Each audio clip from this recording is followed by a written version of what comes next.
All right, Selena, thanks so much. For more now, let's bring in our Trump campaign senior advisor, Danielle Alvarez. And so, Danielle, let's start with the results that we see in Virginia with Spanberger winning there. She, of course, was very anti-Trump. What do you make of that?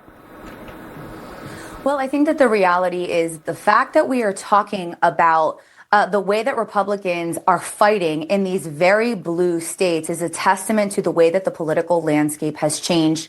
In New Jersey, for example, where they do voter registration based on party affiliation, we know based on data from August 2025 that Democrats have a voter registration advantage of about 160,000. Of course, we don't have that same data in Virginia, who doesn't do voter registration based on party advantage. But when we do comparisons, for example, what would be fair would be a comparison to 2017.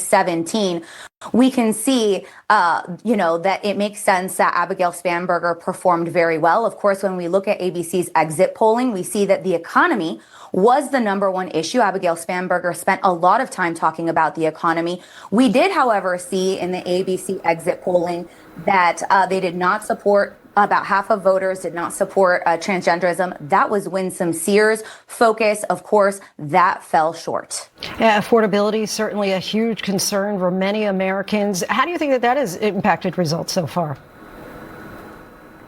I am not sure that these off-year elections are going to be indicative of the upcoming midterms. It is certainly an effort for Republicans to test tactics, both in Virginia and in New Jersey. But again, these are very blue states. We have a year leading up to the midterms. And so I wouldn't put too much on the way that the results of these races impact how we should look ahead towards the midterm elections. All right, former Trump campaign senior advisor Danielle Alvarez, thanks so much for your time and insight. Appreciate it.